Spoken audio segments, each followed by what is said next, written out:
പാലക്കാട് കോഴിക്കോട് ദേശീയപാതയിൽ ഓടുന്ന കാറിൽ കൈയും തലയും പുറത്തിട്ട കുട്ടികളുടെ സാഹസിക യാത്ര. ദേശീയപാതയിലെ ആര്യമ്പാവനും കരിങ്കലത്താണിക്കുമിടയിലാണ് അപകടയാത്ര. പെരിന്തൽമണ്ണ രജിസ്ട്രേഷനിലുള്ള കാറിലായിരുന്നു സംഭവം. സാജിദ് അജ്മൽ കൂടുതൽ വിവരങ്ങൾ നൽകും. സാജിദ്, എപ്പോഴാണ് ഈ സംഭവം നടന്നത്? ഒപ്പം തന്നെ ഈ കാറിലുള്ള ആളുകളെ കണ്ടെത്താനായിട്ടുണ്ടോ?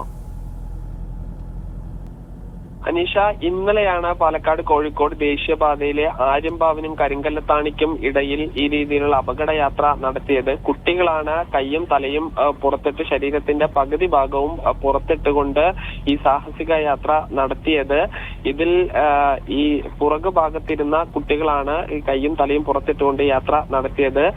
മറ്റ് വാഹനങ്ങളിലെ യാത്രക്കാരാണ് ഈ ദൃശ്യങ്ങൾ പകർത്തിയത്. പെരിന്തൽമണ്ണ രജിസ്ട്രേഷനിലുള്ള വാഹനമാണ്.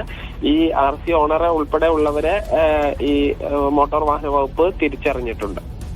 ശരി.